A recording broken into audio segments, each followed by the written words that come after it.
What is up, our Will Feel number one fans and viewers? This is Scott Casey Gale, Will Feel number one, for yet another episode recap and review of 24 Legacy Season 1, Episode 8, entitled 7 o'clock p.m. to 8 o'clock p.m. It was directed by Rowan Hughes, and it was a really amazing episode. Okay, let's begin with the recap, shall we? Nicole begs Isaac to go back for Eric. She knows they'll kill him. She calls him out for turning his back, something Eric would never do. Suddenly they're shot at because Jadota has told his men to kill Isaac and Nicole, and that's what happens on 24. They chase into a laundry warehouse with random in-store items, chains, cages on wheels, and giant metal hook things come in handy when fighting terrorists. Isaac wins this round against them. So he and Nicole make it out alive. Now armed with guns, just in time for Isaac to call his crew for backup. Jadota aims for a heart-to-heart with Carter, thanking him for allowing him to live out his father's dream.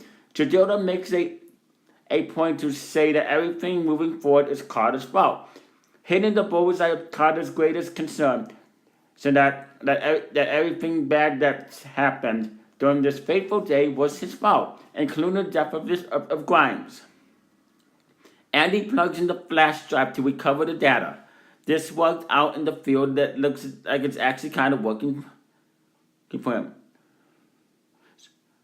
Pretty immediately, Andy cringes as he triggers the virus, anticipating his certain death. But Jadota reassures him and smiles, "I'm not going to kill you." The flash drive was a decoy. They assumed Andy might try something, and now they have access to the virus, and can remove it, so that he is focused to actually recover that data. Andy's bravery has kicked into fifth gear. He tells Jadota he will not help recover the files, to which he gets a very impolite response of an enormous knife in the leg. Andy screams. Jadota turns the knife, and Andy, in complete agony, must finally give in. Senator Donovan arrives at his father's interrogation, where he's been given injections of extremely painful drugs, which trigger the pain receptors in the brain. Rebecca denies his request to speak with his father and reminds him that hundreds of who've died on that bridge, if John reluctantly gives the go-ahead. But he finds his ex-wife's ease with enhanced interrogation off-putting. Does he even know this woman? Despite the discomfort, Henry Donovan is unwilling to give up any information, so they up his dose. John struggles to watch. The Secretary of Defense discloses a plan to Mullins, which involves a drone strike to Jadota's warehouse. Mullins struggles to agree not wanting to kill Carter and Andy in taking out the terrorists, but it's clear that collateral damage could mitigate the threat of thousands dying. Mullins orders Marina to proceed with the plan, and she struggles with it. But eventually her finely manicured finger hesitates, just a beat before hitting the button. Meanwhile, Isaac's men arrive to join Nicole and Isaac in the plan to attack the warehouse, with every bit of illumination they can muster. Isaac insists that Nicole stay back with one of his crew. Carter in the warehouse recognizes one of the terrorists as Nazari. He calls him out, but is silenced. There seems to be some history there, and this Nazari does not want it exposed. Carter insults Jadota's father, knowing it will rile him up, and just as Jadota is about to shoot, Isaac and his men pull in, busting through the warehouse. Wow! In the commotion, Andy, with her belt as a torn clip for his bleeding leg, is able to crawl over, grab a cell phone from a fallen man.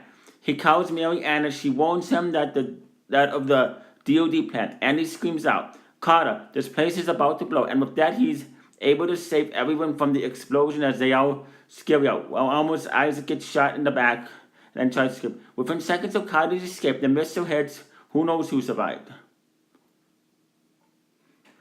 From the smoking rubble, we see Carter and Isaac are still alive.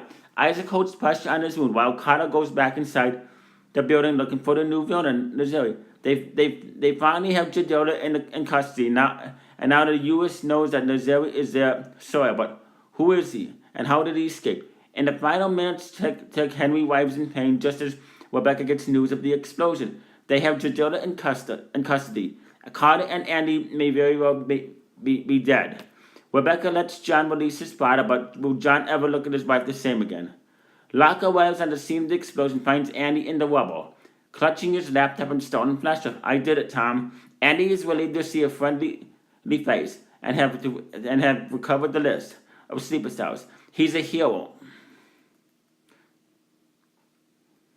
And I would give this episode 5 stars, two thumbs up, way up. This episode was really, really well done. It was very, very, very good. And let's see, this episode 9, 10, 11, 12. 9, 10, 11, 12. There's 4 episodes left. Four episodes left. This was really good. I mean, it was really scary seeing John Donovan's father be tortured, but it's good to see Tony Almeida back. He returned 2 episodes ago.